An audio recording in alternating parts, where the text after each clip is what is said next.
Hey everyone, I'm thrilled. Renee, thank you for taking the time during the show. I know this is an extremely busy show for you. It is. For the last 3 years, I've seen global expedition vehicles. I always spend at least 20 minutes walking around these fantastic rigs. We call that stalking. I might be a little bit of a global expedition vehicle stalker. Okay. Yeah, that might be true. But thanks for taking the time and telling us about your company and telling us about the rigs. I know people want to learn about the rigs. What can you tell us about the history? How did you start global expedition vehicles?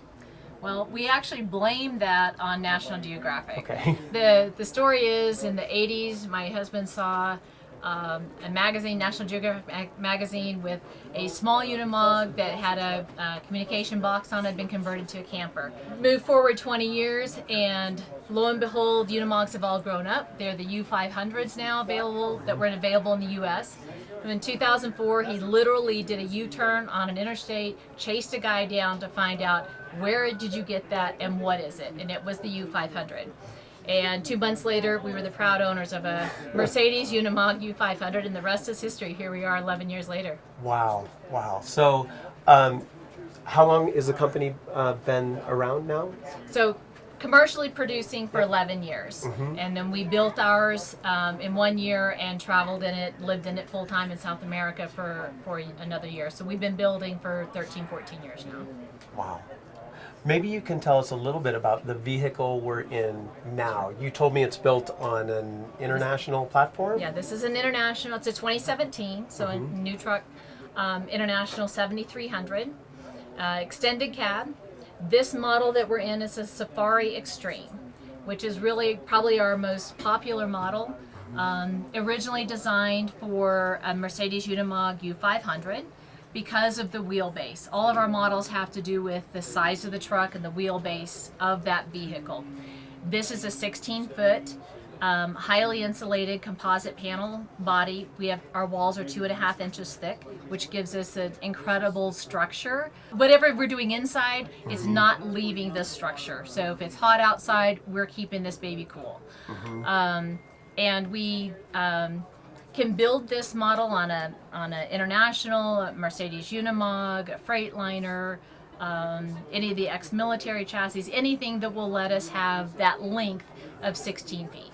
I was going to ask if I become a customer, what sort of options do I have, and how close is that working relationship between your company and the customer that's configuring a rig? Well, our customers really become family. And the reason is because everything we do is custom. So we have 6 basic models, starting with the Turtle, which is an entry level on a Ford or a Dodge or a Mitsubishi chassis, going up to a cab over version, which is called the UXV, larger version called the UXV Max, which is standing here beside us, and it's on a big international truck. And then the Safari Extreme, which we're in, a Patagonia, which we can do clear up to 27 feet. And then we have our lifting roof version. So we have a version that's a cab height or a lower top. And when the roof's down, it's the top of the vehicle's level with the top of the cab. When the roof's up, it's this same space that we're standing in. Then we have our 2-story Pangea, which is this height with the roof lifted. Now we're 2 stories and our bedroom is upstairs. And that's the showboat of our whole model line. Right.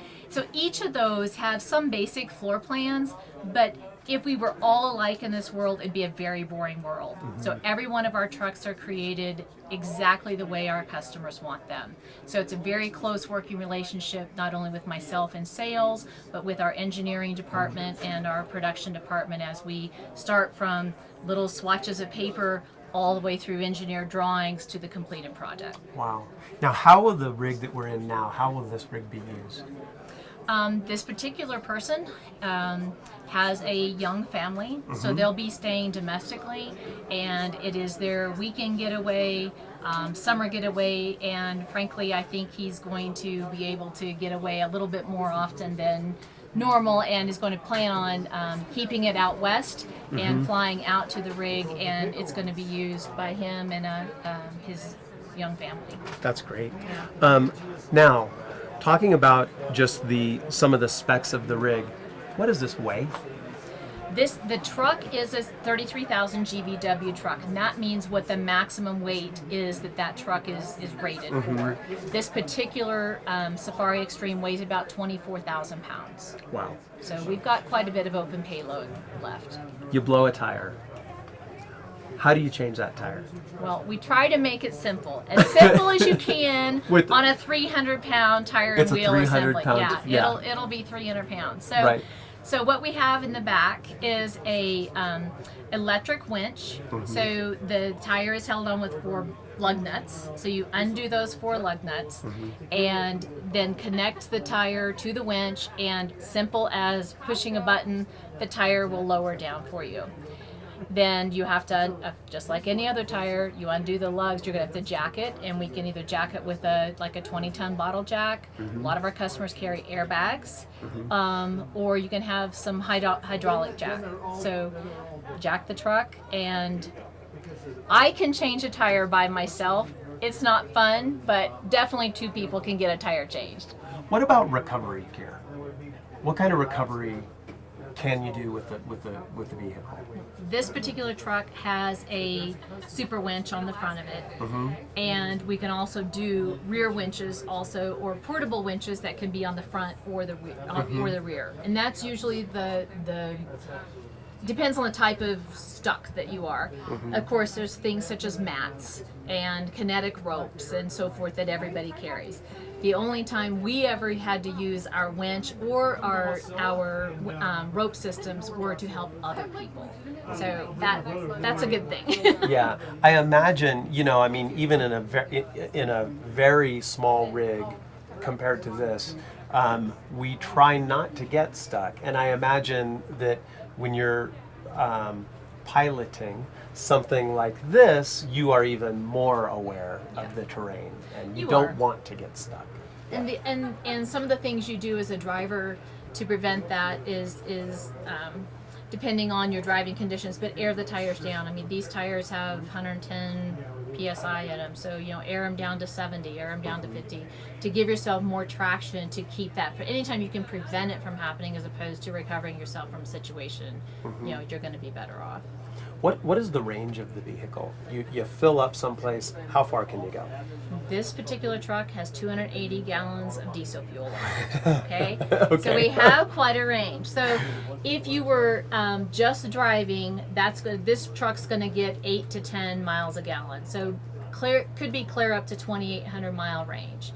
But you have to also consider we are carrying a diesel generator, and our heat system is also diesel. So in the wintertime, you'd be using diesel in the Webasto diesel heater that's on board. And in the summertime, you'd be using diesel in the generator. So some of that fuel could be consumed by some of those components. I actually find 8 to 10 miles to the gallon incredible. And that's really surprising to me when you look at the vehicle. How big it is. You don't even want to imagine what it consumes, but that to me is actually that's impressive. That's cool. We usually get the question, how many gallons per mile? Right. And it's not that. I mean, but you consider the trucks are built to carry more weight than what we put on them. Yeah. So, they're pretty efficient. And it's miles per gallon anyway, right? There you go. I haven't Here heard we that, are. but yeah, that's great. Okay, what about the interior cabin navigation? Can you tell us a little bit about that? How are the accommodations in the cockpit? Okay, so the International truck is an extended cab, which lets us have 4 captain's chairs in there. In this particular truck, we've added all kinds of things that aren't standard with International. He's got a FLIR system. He's got, I think... What's a FLIR system? Forward-looking infrared. Wow. Yeah, and... yeah. Okay. And I think, okay, I have to say this owner is a gear junkie, okay? And the reason we don't see him in here with us right now is because he's out buying more gear. I'm fairly sure of that. But I think there are 5 GoPros in the truck cab. I saw he had an iPad. We already have a navigation system in there.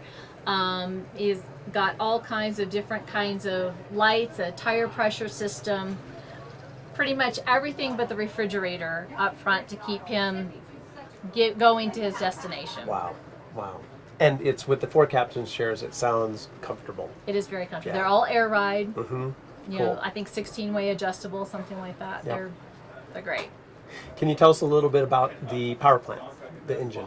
Yes, it's a Cummins engine. Okay. 300 horsepower with an Allison transmission. It's a RDS transmission. Mm-hmm. Turbo diesel? Yes, always Yeah, turbo. okay. And factory 4-wheel drive from International. Mm-hmm. He loves to drive this truck. He drives it. The max speed, I think, is 80 on the truck, but he loves driving it. He cruises. He said, I cruise somewhere between 70 and 75. That's amazing. Yeah, and he said it just holds the road. It's a great feel at that speed. What else should we know about the rig? Well, let me tell you. Okay.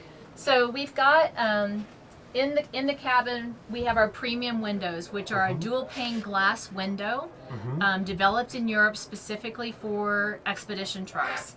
And what makes them special is that if you took a house dual pane glass window and brought it from sea level elevation to mountain elevation, the glass will crack.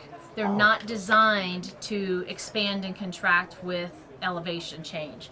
So this is a specially designed window that can change in elevation, just to make sure that the manufacturer was telling us correctly. We bought one window to test it.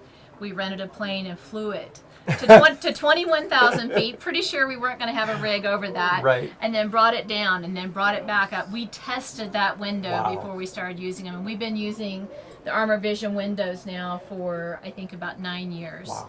And are very, very happy with the product. So we have dual pane windows with a complete blackout shade and a screen, so that they provide superior insulation and also noise protection. They also don't scratch, so they're very maintenance free, and they don't yellow and discolor. So they're very nice. Great. I see a panel of electronics over there. Yeah. What is that there? So this is our master bolt control system. This is called the Easy View, and this basically will tell us everything about the heart of the system. It'll tell us how much solar's coming in, how much power is going out, temperatures of everything, our water levels, our fuel levels. This is our monitor system, our control center. And then we've got the controls for the heat and the generator and some lights here. But this is how we manage our power. Tell me about the bathroom. Okay, most of our trucks have wet baths in them, and this is a wet bath. All of our cabinetry is teak, and our toilet is a cassette toilet. Are you familiar with No, the cassette tell toilet? us. Okay, so at home we just flush the toilet and we don't know where everything goes. Okay, Right. it just disappears. Well, it doesn't work that way in the RV world. Right. So in the expedition vehicle world, we don't carry around large tanks with stuff in it. So what we do is we have a cassette, which is very similar size to a small roll-on suitcase with a handle on it, and that is our holding tank. It's about 5 gallons, and it's accessible from the outside. So when you need to dump, you pull out and roll your cassette to either like a porta-john or a gas station, or you dig a little hole. If you're in the back country, dig a little hole and bury it. And that way you're able to have a very nice toilet system, flush water, everything like at home, but yet be able to dispose of it without having to have a campground or something like that around to dump in. Renee, thank you again so much for You bet. taking the time. Again, I know that you have a very busy show. It's been awesome learning about this rig. I've seen them, for the last 3 years, and it's good to actually learn about this incredible vehicle. Thank you so much. We're proud to be here, and thanks for coming to visit us. Thanks.